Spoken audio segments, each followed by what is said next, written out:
What is up, Steve here. I hope you are doing well. Institutional home buyers do not care about you. I've worked with them in the past, and I'm going to tell you exactly why I believe that they really don't care about you. So about 8 years ago, a buddy of mine, he is a real estate broker up in the St. Pete, Tampa area, and he reached out to me and he said that I have an opportunity for you. I can't really talk on the phone, and want to meet with you in person so my partner and I can meet with you and talk further in detail. I said sure. So about a week later, he came out to Fort Myers. We met up with him, and he proceeded to explain that he has a large institutional buyer, large institutional investor that are buying single family homes, and they're buying a lot of them. So needless to say, I was intrigued. If you haven't seen any videos in the past, I'm a real estate broker here in Southwest Florida, and obviously that's our business. We assist people in buying and selling real estate and also property management for annual rentals.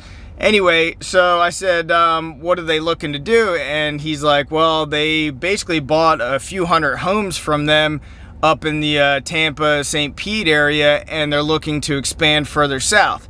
So I was like, we can absolutely help. So we made arrangements with them and basically got the complete setup. So these institutional, well, it turns out the company was Blackstone, and at the time they branched off, and it was a company called Invitation Homes, and I think they have since sold certain funds.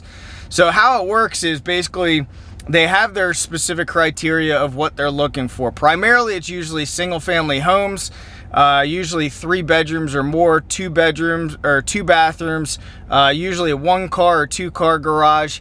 And they had, at the time, the property couldn't be so old. Also, they had strict guidelines in terms of the different flood zones, and we sold a handful of them that had pools, and then eventually they transitioned out of pool homes because of the costs. The cost of insurance was a lot higher. We even sold a couple that were actually on canals. They steered away from that because the rising costs of insurances and everything at the time.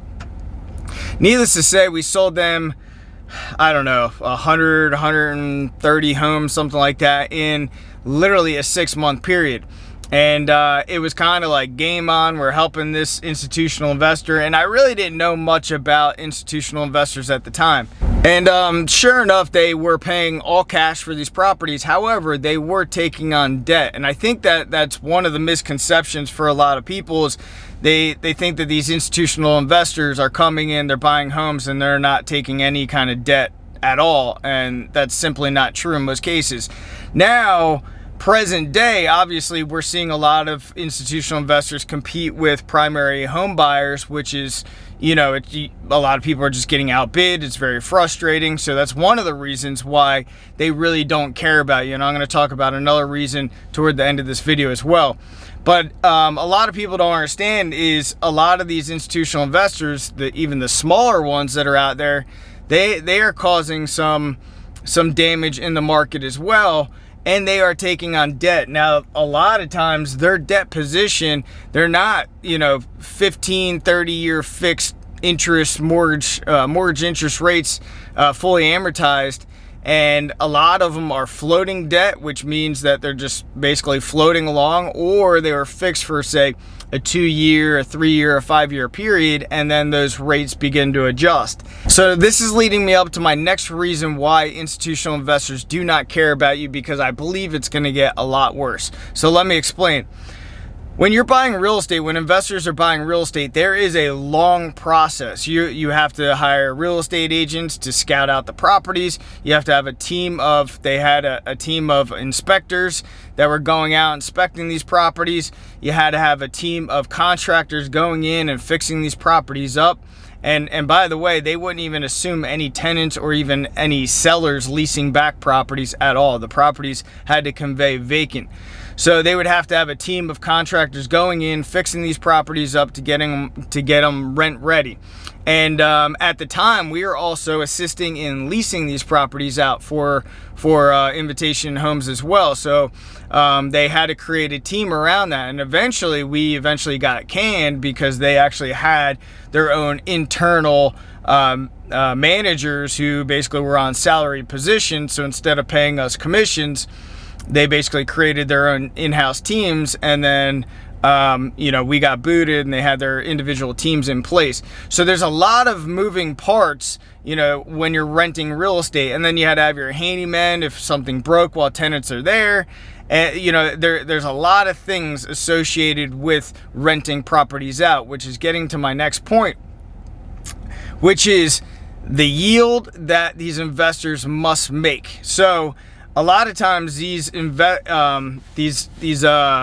properties are basically put into almost like tranches, and they're put into basically they're bundled up and they're put into different funds, and then these funds are either sold or they have other investors invest into these funds like pension funds. So they have to provide a certain yield. And if they're not getting that yield on these properties, then they have to pivot. So just like Zillow, when Zillow, really got caught with their pants down, they had to pivot, and they pivoted, and they had to sell literally thousands of properties. Unfortunately, they sold it to other institutional investors, which kind of sucks for the home buyer, but they just were not making the yields in terms of flipping the properties. Now, when they're renting the properties, they have to make a certain yield. And if they're not making that yield, or that yield starts to compress due to interest rates rising, which we all know interest rates are rising, the Fed is going to continually to increase the Fed rates as well, which is going to increase all the adjustable debt. So that yield is getting smaller and smaller and smaller. And when that happens, I believe that these institutional investors are going to start looking at other ways to create larger yields. And ultimately, I believe that these yields are going to come in the form of less management intensive investment portfolios out there, whether that's treasuries or certain bonds. I think that they're going to find other outlets to take all their profits and their money, and they're going to put it into other outlets that are less management intensive, like real estate. They're going to get out of that, and they're going to go into these other investment portals that are going to provide a better return. And ultimately, what I believe is going to happen is they're going to start liquidating these properties once certain debt positions get kind of out of control as well. So let's go back to Blackstone for a second. Like I said, it was probably 8 or 9 years ago when I had that meeting with my buddy Jeremy up in St. Pete. And at that time, Blackstone, I believe, was one of the few institutional investors actually investing in real estate.